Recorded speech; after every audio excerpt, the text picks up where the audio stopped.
Hey, what is going on, guys? It is Young here, and today I'm back in our Fortnite video. And in today's video, I'm gonna give you guys some tips and tricks on how to win more solos here in Fortnite, and as well give you guys my opinion on why I think winning here for season 8 nowadays is a lot easier than it was before, and specifically in solos. So I'm gonna explain exactly why I think that. And before we get into the video, I have a V-Buck giveaway. I'm going to be giving away V-Bucks at 125,000 subscribers. So if you want to enter that giveaway, all you have to do is to drop a like on this video. Make sure you guys subscribe to the channel if you haven't already. Turn on my notifications, and as well leave a comment down below of your Xbox gamer tag, PSN gamer tag, or Epic account. And I will be picking the winners of this giveaway as soon as I hit 125,000 subscribers. So make sure you guys subscribe if you haven't already. And as well, if you guys want to add me and support me as a creator in the item shop, all you have to do is go over to the item shop, go down to support a creator, type in my code. My code is Young Humor, and you guys will have me added and supported as a creator. I really do appreciate everyone who does. And alright guys, let's get right to the video. Alright, so in this video, I'm going to be explaining exactly why I think winning here in Fortnite, specifically in solos, is the easiest time to win games in Fortnite. I'm going to explain exactly why that is, and as well I think it's really easy to win games now here for season 8. And in my personal opinion, just to start off, I think squads is probably one of the hardest to win. At the same time, is the easiest but yet the hardest when it comes to, if you're running a full squad, to get a lot of kills, just because the HP and mats of course really isn't there. But in solos, let me explain exactly why I think solos is going to be your go-to game mode if you guys want to go for a lot of easy wins. And a lot of my friends said the exact same thing. They're playing a lot of solos, they felt like the lobbies were pretty easy, and they were able to get a lot of solo wins in a row, when typically before they were only getting maybe a few here and there. So they were getting a lot more solos, and they're really curious to exactly why.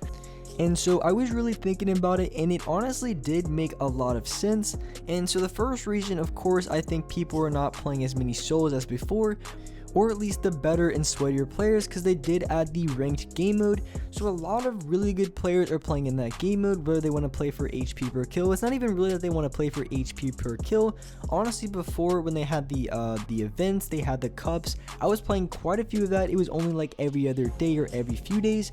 And so whenever I got the chance to play in the duo one, I always played a lot of it. I thought it was super fun. So they finally added something like that in a ranked game mode, where you can get as many points as you can possibly get. And so a lot of really good players that play the game competitively, they're going to be wanting to play this game mode instead of playing public matches. And I'm sure a lot of people as well who are really sweaty players and really good players are also doing the exact same thing. So when you have a lot more players going to the ranked game modes, meaning that back in the normal solos and public matches, it's going to make it a lot easier, because not as many really good players are going to be playing that game mode. A lot of them are going to be playing ranked to try to get as many kills and points as they can, because that is honestly pretty fun to play. There is a few flaws with that, I think, but I'm not really going to just really talk about that in this video. But for the most part, it is really good system, I think. For my opinion, the queue times are kind of annoying sometimes, but for the most part, it is really good. So a lot of players that are better and sweatier players are going to be playing in that game mode. And as well, I really do think that's going to be true for duos and squads. But the thing about squads is, so in the competitive playlist, there's only solos, and duos there isn't a squad playlist. And they recently added, I think, an LTM of trios. So those game modes, I really couldn't tell the difference when I was playing in pubs, because a lot of the players who wanted to play squads with friends are going to be playing squads. And since there is no squad game mode in the competitive playlist, it really was hard to tell. But at the same time, a lot of newer players are going to be playing with squads, because they're going to be playing with their friends. Because a lot of newer players who are just hopping to a ton of solos are just going to get smacked around. I'm not even going to lie, because it is a lot harder for a newer player to win a solo match than it is to win a squad, when you have other teammates that you can rely on and different things like that. But as far as solos go, I think they're a lot easier than they were before, for the first reason, like I said, the arena game mode that came out. And as well, there's one other thing that I wanted to talk about. So the new weapon that came out was the bow, and this weapon is honestly a really good weapon. I've been trying it out a little bit in my loadout, and I haven't really decided exactly what I think would be the best loadout for the bow. I've seen a lot of pro players and a lot of really good players been able to just consistently go off of the bow game after game and get a lot of kills with it. And with the damage being over 100 per shot, it really does a lot of damage. So I think it's sort of like, I consider it more like a sniper rifle in a sense. If you can hit your shot with it, you're going to be doing a lot of damage. But of course, it is a lot easier to use a bow than a sniper rifle, and as well, it's only of epic rarity, so it is a little bit harder unless you're in the end game. But I picked it up a few times, and the times that I picked it up, I've been able to rack quite a few kills with it. So I think the bow is something to be talked about and a weapon that I might consider putting in my loadout permanently.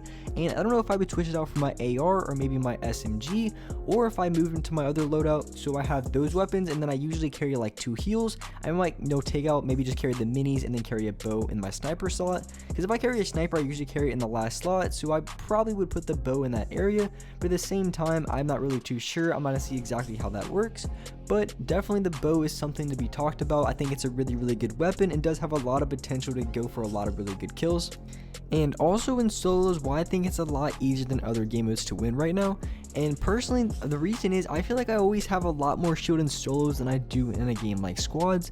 And I feel like the reason could be because in like a game like duos or squads, there's a lot of different people on the exact same team. And if you want everyone on the same team in a squad game to have 50 shield, for example, then you would have to give, or you'd have to have a total of 8 minis. So each player would have 2 minis in total, and finding 8 minis can be pretty difficult to do. And as well, if you're in a gunfight, maybe you shoot another player, and so they lose a little HP, and maybe they have a little bit more minis. So at the end of the day, unless they have a crazy ton of minis, it's going to be very difficult to get a lot of shield, especially if you're in a team of 4. If you're on like a solo squads, maybe, but at the same time, solo squads is way too hard nowadays in my opinion. So in a solo game mode, you're gonna be running into players, in my opinion, with a lot more shield. In the games that I played, I feel like this is really true.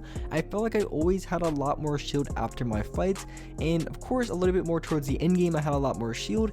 In the beginning of the game, it's just whatever you find off spawn, you have to get lucky with that. But the end game, for sure, I've always found way more shield. I've always had max shield, and as well like 6 minis, maybe some big shields, some slurps. A lot of people are carrying chug jugs from the treasure maps and all that kind of stuff. So definitely in the end game, I've found a lot more shield than I have than playing in duos or squads. And as well, in a game like solos, it's a lot easier to win 1v1 fights than you're fighting 1v2 or even 1v4.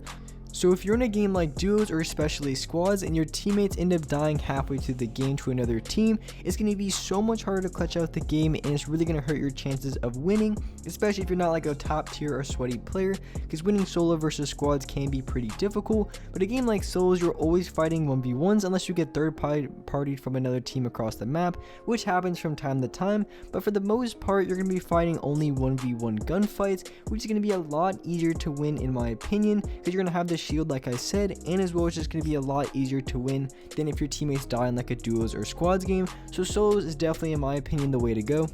And when it comes to winning solos more consistently and just having the best chance of winning, in my opinion, as far as when it comes to your actual playstyle in the game, I think the best way to play is maybe a little bit slower off the start. You don't have to necessarily go like Lonely Lodge, but not landing exactly those hot drops like Retail and Tilted.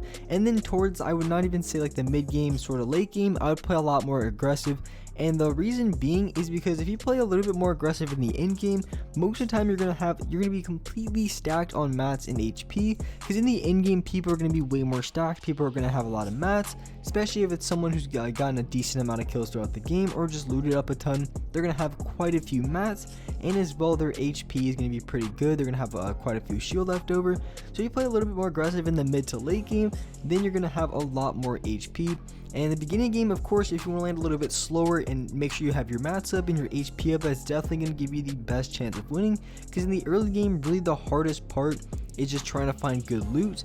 And then towards the end, I think more mats is the most important, because it's definitely hard to find a lot of mats in the end game if you're playing a little bit slower, and as well ammo could be a problem if you play way too slow.